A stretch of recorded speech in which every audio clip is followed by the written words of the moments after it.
Hello function lovers, आज मैं आप लोगों के लिए एक नया मॉडर्न फंक्शन फैनफिक्शन लेके आई हूँ। इस कहानी में लान वोंगजी हमारे ह्यूमन वर्ल्ड से ही बिलोंग करता है, लेकिन वे फुसियन किसी दूसरे रेलम से इस धरती पर आएगा। वो कैसे आएगा, कैसे लान वोंगजी के साथ उसका कहानी स्टार्ट होगा, ये तो आप लोगों को कहानी में ही पता चलेगा। तो फिर चलिए कहानी को स्टार्ट करते हैं।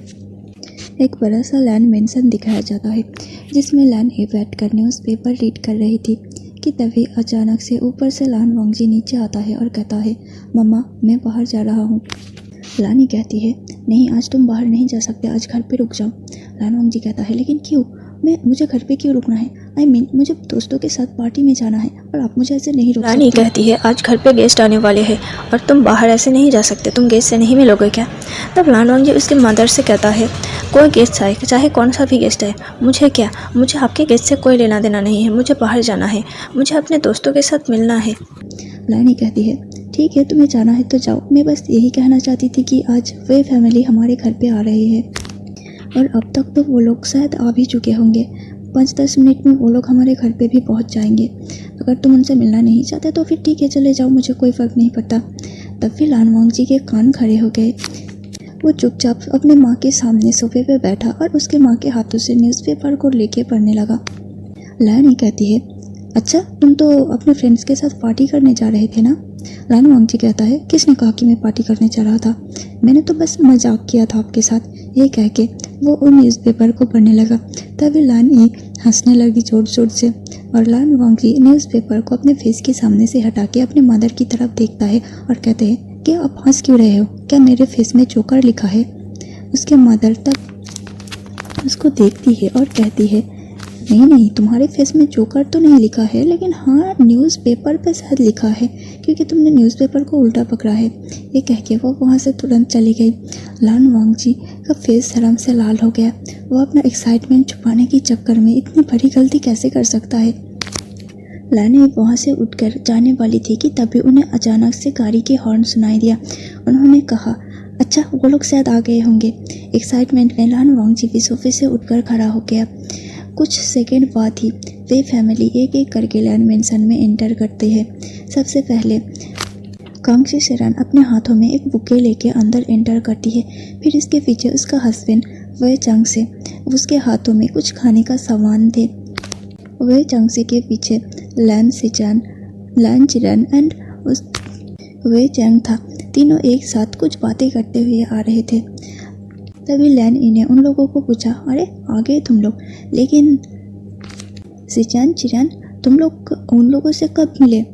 तभी सिचान कहता है, मदर अभी यही गेट पे ही हम लोग मिले, तो फिर सोचा कि क्यों ना एक साथ ही चले आते हैं।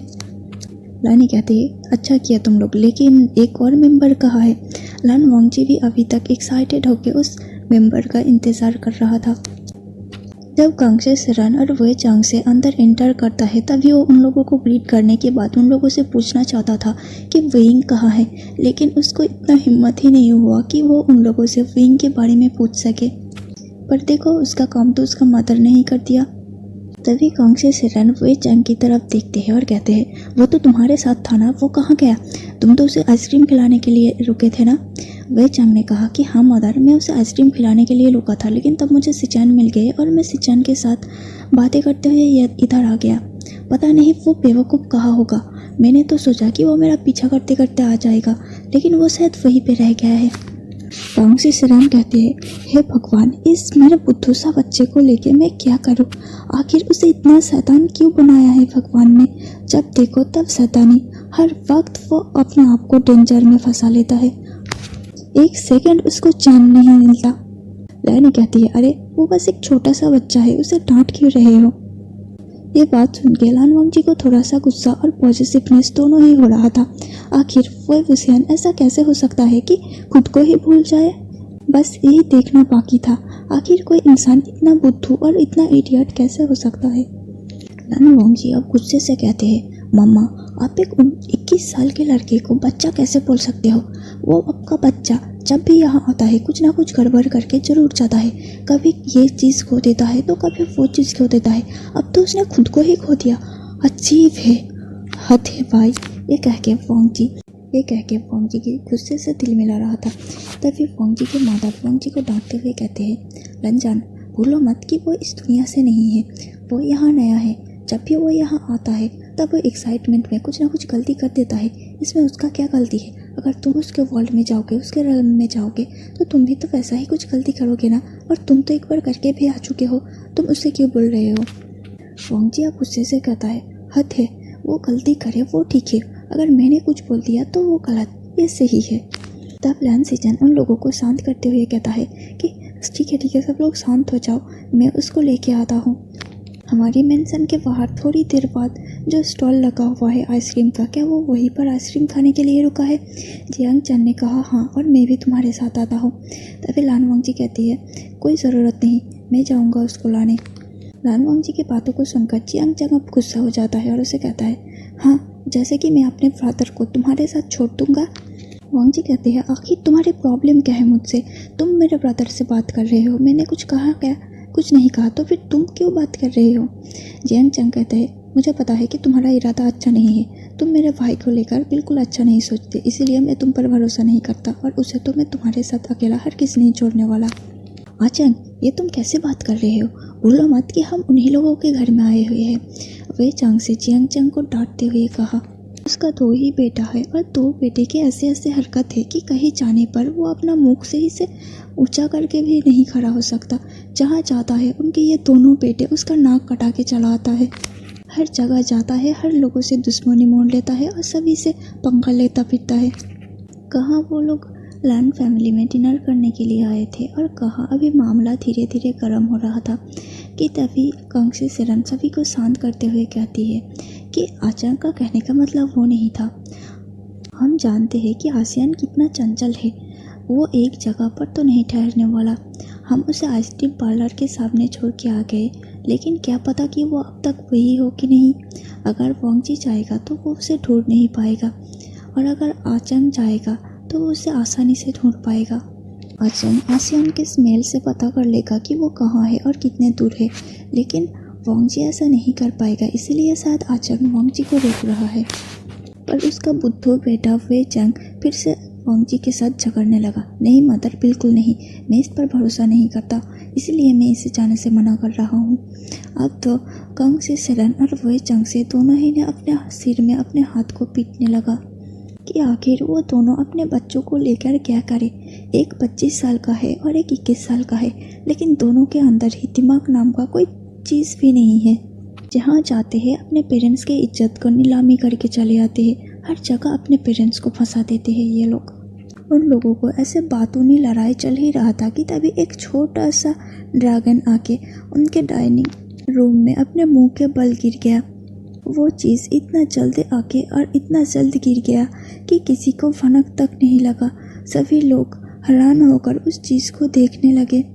वही इस छोटे से ड्रैगन के सिर पे इतना ज़्यादा लगा था कि उसके सिर पे आसपास तारे मंडरा रहा था और उसे तारे नज़र आ रहा था। वो अपने सिर को थोड़ी देर घुमाने के बाद कहता है, हाँ, मैं कहाँ हूँ, मैं कहाँ आ गया? मॉम, डैड, कहाँ हो आप लोग? तभी वे कांग से दौड़कर उसके पास जाती है और कहती है, बेटा तुम ठीक हो ना? मैं यहाँ हूँ, तुम लैंड मेंशन में हो, आखिर तुम यहाँ कैसे आ गए?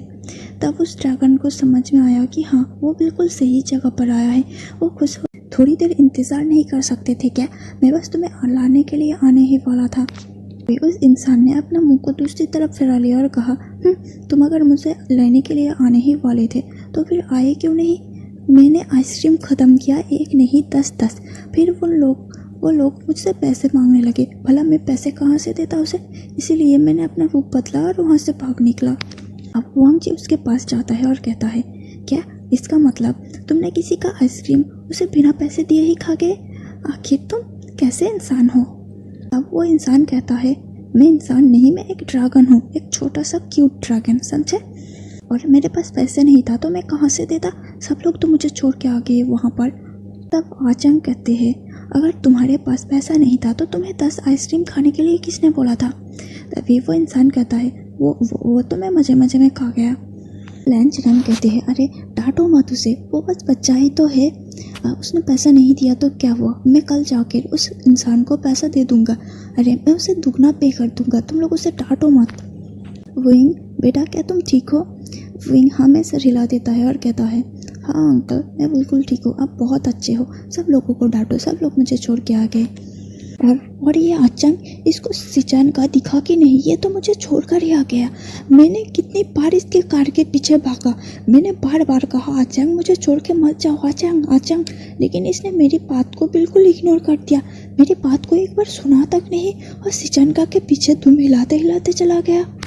वह चैंग जो कि अब तक अपना पारा हाई किए हुए खड़ा हुआ था और विंग को डांट रहा था, उसका फेस अब शर्म से पूरा लाल लाल हो गया था। उसे ऐसा लग रहा था कि उसका ब्रदर उसके साथ सबके सामने उसे ऐसे कैसे इंसल्ट कर सकता है। अगर उसे अभी कहीं थोड़ी सी भी छेद मिल जाता तो वो उस छेद में अपना मुंह छुपा लेता और किसी को सामने आता भी नहीं। उसे इतना ज़्यादा शर्म आ रहा था। वहीलान सिचन एक टक लगाए हुए वेचन को देखे जा रहा था। वो अपने आप में सिर्फ और सिर्फ प्राउड फील कर रहा था कि आखिर वेचन ने उसके ऊपर ध्यान दे ही दिया। लान ये कहती है ठीक है अब बहुत हुआ, सब लोग आके फ्रेश हो जाओ और बैठ जाओ डिनर टेबल पे। आज बहुत तरह की खाना बनाया है मैंने, और विंग बेटा मैं तुम्हारा फेवरेट हर खाना बनाया है, तुम्हें पसंद आएगा, आके बैठ जाओ। विंग तुरंत खाने की टेबल में बैठ जाने के लिए जाता है कि तभी जियांग जैंग और वांगजी पीछे से उसके शर्ट को पकड़ लेता है। विंग कहता है क्या हुआ, मुझे छोड़ो, मुझे जाना है, मुझे खाना है। तभी लान वांगजी कहता है तुम बाहर से आए हो, क्या इतना भी मैनर्स नहीं कि तुम्हें पहले अपने आप को फ्रेश करना है और फिर खाने के टेबल में बैठना है। विंग अब प्लीडिंग आंखों से लान ई की तरफ देखने लगा और कहा आंट देखो ना, ये लोग मुझ पर कितना ज़्यादा टॉर्चर कर रहे हैं, एक सीधा साधा भोला भाला छोटा सा ड्रैगन पर इतना टॉर्चर। हाँ तुम लोगों को तो हाई लगे क्या मेरा। ये कह के विंग अपने आप को चुराता है और वॉशरूम की तरफ फ्रेश होने के लिए चला जाता है। आज सभी लोग डिनर टेबल पे बैठे हुए थे। वैसे तो लैंस कभी मीट नहीं खाता, लेकिन आज सिर्फ और सिर्फ ये फैमिली के लिए स्पेशली मीट बनाया गया था। विंग जो कि अपने टेबल पर बैठा हुआ था और खाने को वैसे खा रहा था कि मानो उसने कभी भी खाना देखा ही नहीं या फिर वो लाखों साल से भूखा हुआ हो। उसके खाने को स्पीड को देख के लान वांगजी कहता है आखिर तुम इतने भूखर की तरफ क्यों खा रहे हो, खाना कहीं भागे नहीं जा रहा है, आराम से खाओ। विंग कहता है नहीं मुझे बहुत भूख लगा है, मुझे सब खाना है। वांगजी कहता है क्या तुमने कहा कि तुम 10 आइसक्रीम खा के आए हो और उसके बाद भी तुम्हें इतना सारा भूख लग गया है, आखिर तुम इतना खाना पचाते कैसे हो, तो ये इतना सा तो पेट है तुम्हारा, कहाँ डाइजेस्ट होता है, एक बार ज़रा दिखाना। ये कह के लान वांगजी पे विषयन को टीज करने लगा। विंग वांगजी से कहता है तुम्हें पता नहीं हम ड्रैगन कितना सारा खाना खाते हैं, हम तो पूरे दिन में सिर्फ और सिर्फ खाते ही रहते हैं। वह चैंग अपने भाई को ऐसे नज़र से देख रहा था कि मानो उसके भाई ने कितना सादा क्राइम कर दिया। वो एक बार सिचान की तरफ तो एक बार अपने भाई की तरफ देख रहा था। उसका भाई उसका इज्जत उतारने में कभी भी कोई कमती नहीं छोड़ता। आखिर उसके भाई को क्या ज़रूरत था ये बताने के लिए कि ड्रैगन्स ज़्यादा खाना खाते हैं। अब सिचान उसके बारे में क्या सोचेगा कि वो ऐसे भुक्खड़ की तरफ खाता है। वो बार बार सिचान की तरफ देख रहा था जो कि उसके भाई की तरफ देखकर स्माइल कर रहा था और छोटा छोटा मुस्कान दे रहा था। वे चंग अपना मन में सोचता है कि बच्चों तू एक बार हमारे रेलम में चल, फिर मैं तुम्हें A to Z सारे सिखाऊंगा, कैसे उठना है, कैसे बैठना है, कैसे लोगों के सामने बातें करना है, सभी कुछ मैं तुझसे सिखाऊंगा। वही उन दोनों के पेरेंट्स तो अपने मन में ये सोच रहे थे कि तुम दोनों ही आज अपने रेलम में वापस चलो, फिर हम तुम लोगों को देखेंगे। जब तक तुम लोग सारे मैनर्स को नहीं सीख जाते तब तक तुम लोगों को उस रेलम से बाहर निकलने की कोई आज़ादी नहीं दूंगा। देखते ही देखते कुछ ही मिनटों के अंदर सभी के खाना ख़त्म हो गया था। दरअसल खाना कम और फैलाना ज़्यादा हो गया था क्योंकि विंग अपने प्लेट में सभी खानों को ख़त्म करके वो दूसरों के प्लेट में जम करके खा रहा था और सभी के प्लेट का आधा खाना तो उसने अकेला ही खा लिया था। अब सभी लोग डाइनिंग हॉल में बैठे हुए थे। वे चांग से शेरन और लान ई दोनों ही एक दूसरे के साथ बातें करने में मगन थे। दूसरी तरफ वांगजी विंग को एक टक लगाए हुए देख रहा था और विंग जो कि अपने पास ही में एक टॉय को लेकर खेल रहा था और उस टॉय को अपने फेस में फैला रहा था। वांगजी बस एक टक लगाए हुए विंग को देखे जा रहा था, कैसे वो उस टॉय को अपने स्किन में टच करा रहा है, कैसे वो अपने फेस पर उस टॉय को फहरा रहा है, फिर उसके फेस से होते हुए उसके गले तक, जो देखकर वांग जी का गला पूरा सूख गया था। उसे हॉट फील हो रहा था और उसे ऐसा लग रहा था कि उसके अंदर कुछ तो जग रहा है। दूसरी तरफ लन सिचन और वे चंग दोनों ही एक दूसरे को देख रहे थे और शर्मा रहे थे। दोनों ही एक दूसरे के साथ बहुत ही कंफर्टेबली बैठे हुए थे। तभी वे चंग से और लन चिरान सभी के ध्यान को भांगते हुए कहता है, तो फिर वो बात शुरू करे जो बात करने के लिए आज हम यहाँ इकट्ठा है। लन ई, जो कि वे चंग से के साथ बात कर रही थी, बहुत ही एक्साइटमेंट हो जाती है और एक्साइटमेंट में वो खड़े होकर नाचने लगती है और कहती है, बिल्कुल इसी बात के लिए तो हम यहाँ इकट्ठा हुए हैं, जल्दी से कहिए। सारे बच्चे हैरान हो गए थे, आखिर उस लोगों का पेरेंट्स ऐसा क्या अनाउंस करने वाले हैं कि उसकी मदर खुशी से झूम रही है। तभी सभी को हैरान करते हुए लन चिरान ने कहा, तो फिर तुम लोग जानते ही हो जी, हम लोग आज यहाँ इकट्ठा हुए हैं। और उसके बाद वो क्या बोले, उसे और शब्द ही नहीं मिल रहा था। विंग कहते हैं, अंकल आपका गाड़ी बीच बीच में अटक क्यों जाता है जब भी आप कोई सीरियस बात करने जाते हो। विंग की बातों को सुनकर लन सिचन और लन वांग जी दोनों ही हंसने लगे थे। वही कांग से सिरन, जो कि विंग के पास ही में खड़ी थी, वो विंग को चिमटी काटने लगा और विंग को डांटते हुए धीमी आवाज में कहा, सब जगह तुम्हारे मुंह खोलना ज़रूरी होता है क्या? जब भी बोलते हो सिर्फ और सिर्फ तूफान और सुनामी हिलाते हो, कभी तो चुप कर लिया करो। विंग डिसबिलीवली अपने मदर के तरफ देख रहा था। आखिर उसने ऐसा क्या गलती कर दिया कि उसकी मदर उसे डांट रहा है, बल्कि जब वो ओल्ड मैन खुद ही बोलने के लिए हिचकिचा रहा है। विंग ने तो उसके आधी कंप्लीट बात को कंप्लीट करना चाहा, फिर देखो डांट उसी को मिल गया। खैर छोड़ो, भलाई का तो जमाना ही नहीं रहा, विंग अपने मन में ये सोच रहा था। लन वांग जी, जो कि अपने अंदर ही हंस रहा था और सोच रहा था, शाबाश बेटा, अगर इस ओल्ड मैन को कोई शांत कर सकता है तो वो तुम हो, वरना इस खूबसूरत ओल्ड मैन को कोई चुप नहीं करा सकता। वही चंग से अपने गले को खराशते हुए कहता है, तो फिर हम जैसे कह रहे थे कि हम आज यहाँ इकट्ठा हुए हैं, हम दोनों फैमिली के बीच में एक अच्छी दोस्ती है और हम लोग चाहते हैं कि इस दोस्ती को हम रिश्तेदारी में बदलें। सभी लोग अपना दिल थामे हुए बैठा हुआ था कि आखिर क्या अनाउंस करने वाले हैं, दोस्ती को रिश्तेदारी में मतलब क्या है। कि तभी लन चिरान ने कहा, दरअसल हम वांग जी और सिचन की शादी कराने के बारे में सोच रहे हैं। वांग जी और सिचन बहुत ही खुश हो गए। एक पल के लिए उन्हें तो विश्वास ही नहीं हुआ कि आखिर उनके पेरेंट्स ने उन लोगों का अरेंज मैरिज फिक्स कर दिया, वो भी उन लोगों के बिना बोले ही। दोनों के लिए इससे बढ़कर और खुशी की खबर कोई नहीं हो सकता। लेकिन तभी विंग जोर से चिल्लाते हुए उठा, नहीं ऐसा नहीं हो सकता। कांग से सिरन विंग की तरफ देखती है और कहती है, क्यों नहीं हो सकता? विंग कहते हैं, ऐसा कैसे हो सकता है, ये लोग धरती से है और हम ड्रैगन रिलम से है, हम ड्रैगन से और वो लोग इंसान हैं, हम दोनों के बीच कैसे कोई संबंध हो सकता है? ये बिल्कुल नहीं हो सकता, मैं इसको बिल्कुल नहीं मानूंगा। वही चैंग जी से बहुत ज़्यादा गुस्सा आ रहा था। आखिर उसका ये छोटा ब्रदर हर वक्त उसके दुश्मन बने हुए क्यों फिरता रहता है। अच्छा खासा उसके पेरेंट्स ने उन लोगों का अरेंज मैरिज फिक्स कर दिया और इसे बोलना ज़रूरी था क्या? अगर इसकी वजह से आचंग के रिश्ते में ज़रा सा भी दरार आया या फिर उन लोगों ने सोचा कि ये रिश्ता नहीं कराना चाहिए, तो वो तो अपने ब्रदर का उसके रेलम में जाके खबर लेगा। वही चैंग अपने ब्रदर विंग को एक मर्डरस लुक दे रहा था और उससे मन ही मन कह रहा था कि बच्चू तू एक बार मेरे हाथ लग जा, फिर मैं तुझे दिखाता हूँ। कि तभी विंग के बातों को अपोज करते हुए लन वांग जी कहता है, भला क्यों नहीं हो सकता? हाँ, तुम लोग ड्रैगन हो, ड्रैगन रिलम से हो, तो क्या हुआ, तुम लोग इंसान की तरफ ही तो रह सकते हो ना। और ब्रदर और काका दोनों बिल्कुल वैसे ही रहेंगे, है ना आचंग? आचंग के लाइफ में शायद ये पहला बार था कि आचंग लन वांग जी के बातों में हाँ मिला रहा था। ऐसा नज़ारा देखने को बहुत ही कम मिलता है कि दोनों की सोच एक दूसरे से मिलता हो, वरना हर वक्त दोनों एक दूसरे की जान की दुश्मन बने हुए फिरता है रहता है। आचंग ने जब हाँ कहा तब विंग डिसबिलीवली दोनों की तरफ देखने लगा और कहा, मदर मुझे चेक करो, कहीं मुझे बुखार तो नहीं है ना। वो ड्रामेटिकली एक्ट करने लगा और अपने मदर के हाथों को लेकर अपने फोrehead में रखने लगा।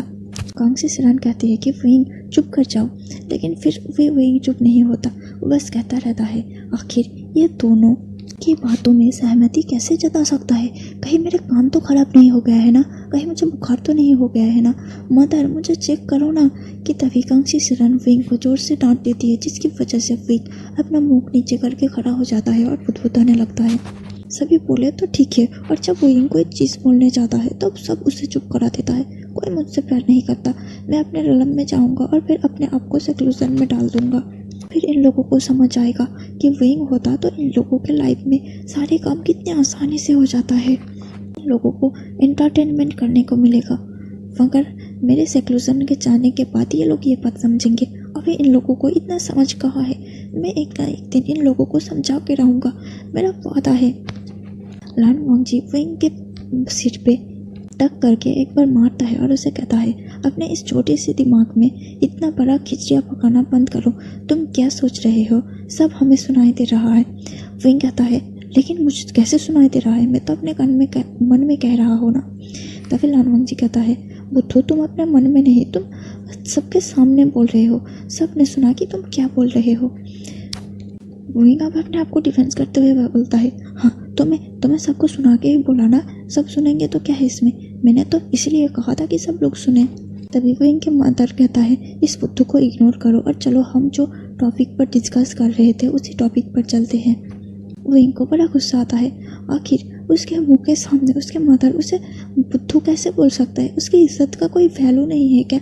जब चाहे जिसकी मर्जी हो उसे ऐसे ट्रीट करके चला जाता है, हर वक्त उसे डांटता रहता है। लेकिन विंग अपने कर्मों को और अपने बातों को ध्यान ही नहीं दे रहा था कि वो हर वक्त क्या करता हुआ फिरता है और सबको क्या बोलता हुआ फिरता है। फाइनली विंग को सब लोग वहाँ बिल्कुल इग्नोर कर देते हैं और वे जंग और लैन सिजन के मैरिज के बारे में डिस्कस करता है।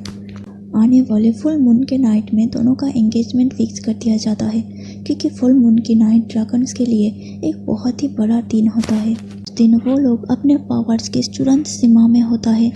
सभी लोग अपने ड्रैगन रिल्म में बहुत ही अच्छे से और धूमधाम से मून फेस्टिवल बनाते हैं, जिसमें तरह तरह की पकवान बनाया जाता है और मून गॉडेस को ऑफर किया जाता है। अगर उस दिन किसी ड्रैगन की शादी हो गया तो उस ड्रैगन के साथ उसके पार्टनर का रिश्ता जन्म जन्मांतर के लिए बांधा जाता है। अगर कोई चाहे तो भी उन दोनों को अलग नहीं कर सकता था। और यहाँ वे जैंग एक ड्रैगन था और लैन सिजन एक इंसान था। एक ड्रैगन और एक इंसान के बीच के शादी या तीज के रिश्ता बिल्कुल भी साधारण नहीं होता, इसलिए उन दोनों को मून फेस्टिवल के दिन ही शादी करना था, ताकि वो दोनों एक दूसरे को अपना क्लेम कर सके और दोनों का ड्रैगन और ह्यूमन बॉडी एक दूसरे के साथ जुड़ सके।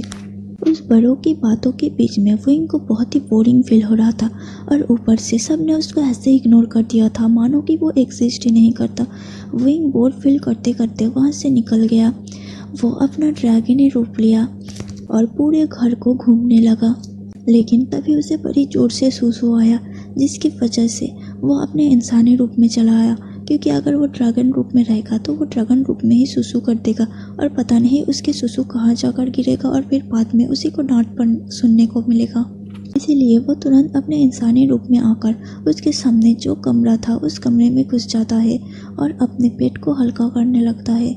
विंग जब वॉशरूम से बाहर निकलता है तब एक पल के लिए वो पूरा शॉक हो गया था, क्योंकि उसके सामने लान वांगजी खड़ा था और उसको देख के एक डेविलिश स्माइल कर रहा था। विंग लान वांगजी को देख के कहता है, मेरे सामने से हट जाओ। वांगजी कहता है, अगर नहीं हटा तो? विंग कहता है, नहीं हटा तो ठीक है, मैं तुम्हारे सामने से हट जाऊंगा। ये कह के उसने अपने आप को एक छोटा सा ड्रैगन में तब्दील कर लिया और वहाँ से निकलने लगा। लेकिन इससे पहले कि वो वहाँ से निकल पाता, लान वांगजी उसके पूंछ को पकड़कर उसे एक अपने तरफ फुल किया और वो जाकर पूरा बेड पे गिरा। बेड पे गिरने के साथ साथ ही उसने इंसानी आकार में चला आया। लान वांगजी उसके ऊपर चला आया और उसके फेस को अपने हाथों से कप करने लगा। विंग कहता है, ये तुम क्या कर रहे हो? मुझसे दूर हटो, समझे? मेरे पास मत आना।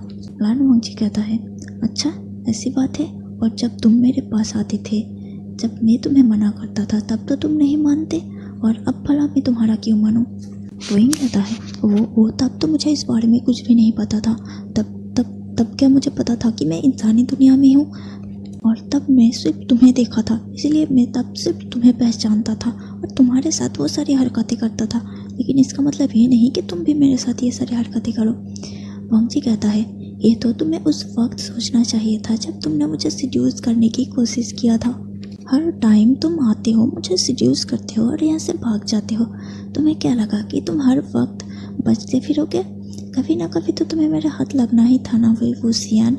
ये कह के वांग जी विंग के थुड़ी को पकड़ा और उसे और भी अच्छे से निहारने लगा। विंग फिर से कहता है, छोड़ो मुझे। लेकिन लान वांग जी अपने लिप्स को विंग के लिप्स के पास लाने की कोशिश कर रहा था कि तभी अचानक से दूर से दरवाज़ा खुला और उन लोगों के सामने जियांग चैंग खड़ा था, जो कि गुस्से से दिल मिला रहा था और आके तुरंत लान वांग जी से विंग के ऊपर से हटाया और उसके ऊपर चिल्लाने लगा, ओह अल्फ, मुझे तो पहले से ही पता था कि तुम मेरे भाई के ऊपर गंदे नज़र रखते हो। अब तुम्हें पता चला कि क्यों मैं अपने भाई को तुम्हारे पास आने भी नहीं देता था। तुम एक घटिया इंसान हो लान वांग जी।